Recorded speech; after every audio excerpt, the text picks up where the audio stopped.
What's up, everybody? Thanks for joining us today for the show. It is August 5th on this glorious Monday. I'm Hayley Harmon alongside Seth Phillips. What's up? Not much. What's going on? You know what? It's a great day so far.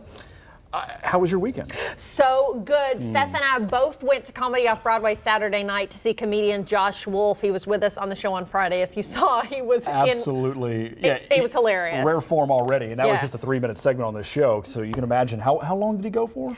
Like 2 hours almost? Almost. Yeah, we went to the late show. The 9:45 show. Yes, because we didn't get out of there. It was like straight up midnight when we got out of the show. Oh, I believe that. Yeah. And that's after somebody who went on before him, and then a little bit of an intro from the manager as well. But yeah, great show. Really great. He's so funny. I love the kind of comedy where they're just telling stories as opposed to like jokes.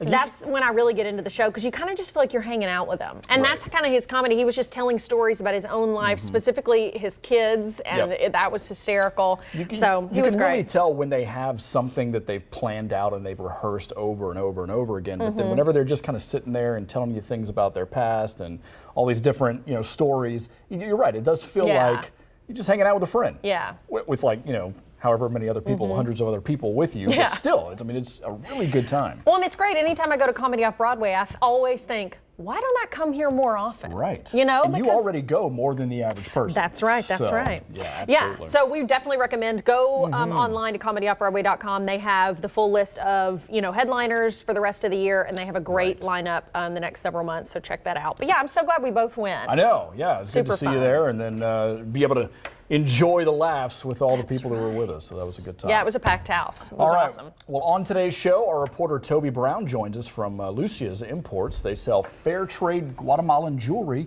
purses, accessories, and ceramics. Yeah, they're right here in Lexington. She's going to join us live and show us a look, give us a look at what they have to offer. Also, it's a huge month at Waveland this August, where you can catch a murder mystery, an annual car show, and a live band. Waveland, of course, also located right here in Fayette County. They're a historic site here in the state. You may remember several months ago, Lee and I did a little haunted tour thingy over there. So that was pretty interesting as well. That sounds good. Yeah, they've got a huge month, and we're going to tell you about all the great events they have coming up. And yeah, love that place. All right, well, we are going to get to the hot topics. Let's get to it. Most of us probably dread getting gas because of the price. Yep.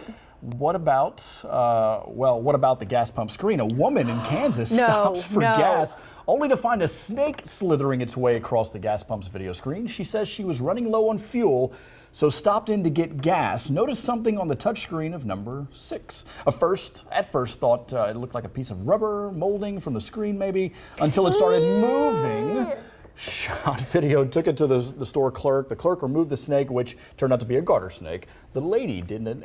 She apparently filled up her tank afterwards, which, why wouldn't you? Just going to go empty for the rest of the day because she saw a snake?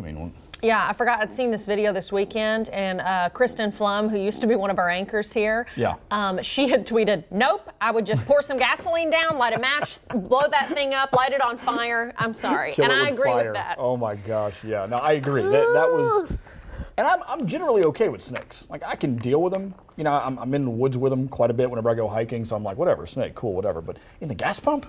Well, how did it get in there? They get everywhere. They get in people's engine and hood compartments, and they slither up the windshield. We saw the story last week. Look, everybody relax. Nowhere is safe. Nowhere. Ever. A driver in Minnesota was pulled over while texting about a new texting law that bans the practice while you're driving. Police tweeted out, quote, "No joke, this driver was texting about the hands-free law while an officer was in the next lane." Police said she also held her phone to make a call and got a citation as a result. Minnesota's hands-free driving law went into effect Thursday, so that driver was among the first to get caught and ticketed. Violators are charged $50 for their first offense and up to $275 for your second ticket. So yeah, this hands-free law, not only you can't just text, you also can't be holding your phone up. Yeah. Even to make a call. And you can't be texting about that no text law. It's not good. Oh my gosh. Don't All right. just don't. Just be safe. That's guys. hilarious. He said, "Were you texting about the new law?" And she said, "Yes." Yes. At that point, don't even try to lie and get out of it. Just say yes. Dummy. All right. No. Prison authorities in Brazil say they foiled an escape attempt by a drug trafficker who used a pretty elaborate disguise. What? According to officials, prison guards became suspicious of someone dressed as a woman leaving the jail on Saturday. They removed a wig and glasses, then told the person to undress. The clothing came off, then a mask that covered the whole head. Authorities said it was a man and a member of the Red Command. That's one of the main criminal organizations in the Rio de Janeiro area. Prison officials said the clothing belonged to his daughter. Okay, I've got to give it up to whoever made that mask. That thing is wow, amazing, scary. Very real looking. He looks like one of those, those adult entertainment dolls. That's what I'm thinking. I mean, just very. But he makes a pretty woman. Hey, come on, Jesse. You don't you listen. put Seth on blast. Or do. This is a judgment-free regardless, zone. that was a very good-looking female. Yes. Pause not. Oh, that's so funny. Hey, you tried. Didn't work, but you tried. A couple decided to make their engagement photos extra special. Photographer Erica Whiting took the pictures at a Target in Pennsylvania. Aaron Dameron and Tony DePasqua said they figured they would take their pictures at a place they frequented. Here they are. They took pictures loading up on groceries, picking up some home decor, and having fun with a shopping cart. I love this because I am a diehard Targeter. The couple has been together for 5 years. They got engaged in December 2016. Their wedding date is set for New Year's Eve. Oh, so they didn't get in a hurry to get married. They've been engaged for nearly 4 years. Well, if they didn't take a picture licking Bluebell ice cream, then they did not get their money's worth. That is for sure. Grossy. Whatever. I love Target. Makes me shudder. All right, most dogs love to chase cats, but when that cat grows into one of the world's best hunters, it's probably best to make friends with it. That's what Blakely, an Australian shepherd, is doing after being called in to help raise a baby cheetah at the Cincinnati Zoo. The cub was the only survivor in her litter born at the zoo's breeding facility, but that's a problem because the mother cheetahs will stop producing milk when they don't have enough cubs. Blakely is serving as the surrogate parent, teaching the cheetahs social skills and good manners. He even came out of retirement to do so. Before leaving the zoo in 2017, he cared for foxes, wallabies, tigers, warthogs, and several other cheetahs. This is so cute. Adorable. What a sweet little doggy. Way to go, gosh. Blakely. And look at that precious little cheetah. This is so neat that they're able to do this. So that all that cheetah's gonna know growing up is give the big doe eyes when it's dinner time. Oh, yeah. So you can get some scraps. Definitely. That is the way to go. Absolutely. What's a wallaby? I've heard of one, but do you know what one looks like? I maybe could pick it up out of a lineup. Not to put you on the spot here, but I mean, I don't think I've ever seen a wallaby in my life. Jesse, pull it up. Yeah, please pull it up on Google for me. I need to see this. Our producer already pulled it up. Look at it. Look at that. It looks a little like a kangaroo. So it's basically a kangaroo. It's a really short kangaroo. There you go. With a fat bottom. Hey, the fat bottom girls. Fat bottom wallabies. You know, you live, you do it. You do it. Get it, girl. Did you know there's a brewery in Nashville named Fat Bottom Brewing? Oh, I believe it. Live for it. Love it. Do it. Your bologna will not be the only thing that has a first name. Oscar Mayer has announced it's getting into the ice cream business. I'm not into this. Oscar Mayer introduced its new Ice Dog sandwich on Twitter Friday. The ice cream features a cookie bun with hot dog sweet cream and candied hot dog bits. No mustard needed for this treat. It includes a spicy Dijon gelato. The company is saying this is not a joke. It's a real product. They're touting their Ice Dog sandwich as the hottest ice cream this summer. Whoa. I would beg to differ. I am sorry. If they send us one for free, I'll taste it. The fastest ice cream treat to be put into the trash and not your mouth. That's the only thing it's gonna get. Well, it's like when French's, just last week we had the French's mustard ice cream. And I'm like, no, some things just don't. I'm not opposed to like sweet and salty together. Right. You give me some salted caramel and I'm. Yes, which that took me even a while to get on board with. All right, but sweet mustard? Really?